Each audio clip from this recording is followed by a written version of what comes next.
अस्सलाम वालेकुम। Class 9th आज का हमारा टॉपिक है मॉलिक्यूल्स एंड इट्स टाइप्स। सबसे पहले पढ़ते हैं मॉलिक्यूल के बारे में। मॉलिक्यूल कहते हैं when two or more same type of atom combine to form molecule. जब दो या दो से ज़्यादा एटम आपस में मिलते हैं तो मॉलिक्यूल बनाते हैं। Molecule is the smallest particle in a chemical reaction. अब केमिकल रिएक्शन में कैसे? केमिकल रिएक्शन तब क्रिएट होती है जब दो एटम आपस में मिलें।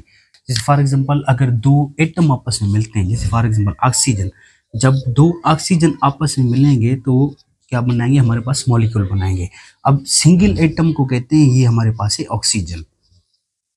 जब ये डायफॉर्म में चला जाएगा तो ये बन जाएगा हमारे पास मॉलिक्यूल। अब किस चीज़ का मॉलिक्यूल बनेगा? ऑक्सीजन का मॉलिक्यूल बनेगा। अब ये होता है छोटा सा एग्जाम्पल। अब आगे बढ़ते हैं इसके टाइप्स। अब बात है टाइप्स ऑफ मॉलिक्यूल्स पे। फर्स्ट है हमारा मोनो एटॉमिक मॉलिक्यूल। याद रखें मोनो एक ग्रीक वर्ड होता है, मोनो का मतलब होता है वन। अब वो मॉलिक्यूल जो सिंगल फॉर्म में हो, मींस पीरियोडिक टेबल में हमारे जितने भी एलिमेंट्स हैं वो सारे सिंगल फॉर्म में, हम उसको मोनो एटॉमिक मॉलिक्यूल्स कह सकते हैं। जैसे for example oxygen, nitrogen, helium, hydrogen, आप कोई भी लिख सकते हैं जितना आपका दिल करे। अब दूसरे नंबर पर है डाई एटॉमिक मॉलिक्यूल। याद रखें डाई का मतलब होता है टू।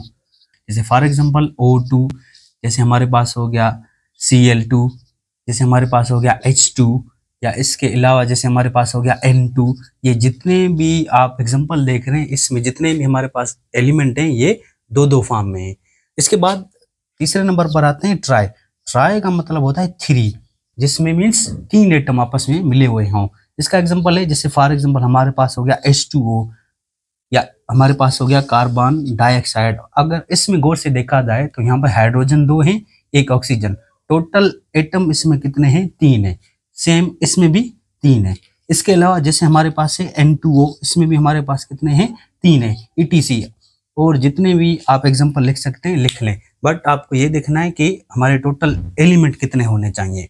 इसके बाद अगले पे आते हैं पोली। पोली का मतलब ये होता है कि जिसमें अनकाउंटेबल हो, मीन्स दो तीन से ज्यादा हो। जैसे फॉर एग्जांपल हमारे पास है C6H12O6, ये फार्मूला होता है ग्लूकोज का। जैसे फॉर एग्जांपल H2SO4, CH3COOH। जैसे फॉर एग्जांपल हमारे पास हो गया एसिटिक एसिड CH3COOH। अब ये जितने भी एग्जांपल हैं इसमें जितने भी एटम हैं वो ज्यादा हैं, मीन्स अनकाउंटेबल है। अब आते हैं नंबर 6 पे। नंबर 6 है होमो एटॉमिक मॉलिक्यूल। होमो का मतलब होता है सेम। अब होमो एटॉमिक मॉलिक्यूल में वो एटम आते हैं जो सारे एक ही एलिमेंट से मिले हुए हों। जैसे फॉर एग्जांपल अगर मैं कहूँ कि C2N2, या इसके अलावा जैसे हमारे पास हो गया O3, जैसे हमारे पास हो गया P8, या इसके अलावा Cl2। अब इसमें जितने भी एलिमेंट हैं वो सारे क्या हैं? एक ही एटम के हैं। जैसे फॉर एग्जांपल यहाँ पे ऑक्सीजन 3 है, नाइट्रोजन 2 है, यहाँ पे हमारे पास फास्फोरस 8 है, क्लोरीन 2 है। इसके बाद है हेट्रो। हेट्रो का मतलब ये होता है डिफरेंट। जब वो एटम जो एक दूसरे से मुख्तलिफ हो जब आपस में मिलते हैं तो हेट्रो एटॉमिक मॉलिक्यूल बनाते हैं। इसका एग्जांपल आप पोली का भी बना सकते हैं। जिसमें आप पोली का एग्जांपल लिखते हैं उसको हेट्रो भी कह सकते हैं। अब कैसे? जैसे हमने पोली में लिखा था ग्लूकोज। अब ग्लूकोज का फार्मूला होता है C6H12O6। अब इसको आप पोली भी कह सकते हैं, हेट्रो भी कह सकते हैं। पोली क्यों कहते हैं? क्योंकि इसमें एटम ज्यादा हैं। और हेट्रो क्यों कहते हैं? कि हर एटम एक दूसरे से अलग है। जैसे H2SO4, या इसके अलावा जैसे HNO3। अब यहाँ पर जितने भी एटम हैं वो एक दूसरे से क्या हैं? मुख्तलिफ हैं। इसको कहते हैं हेट्रो एटॉमिक मॉलिक्यूल।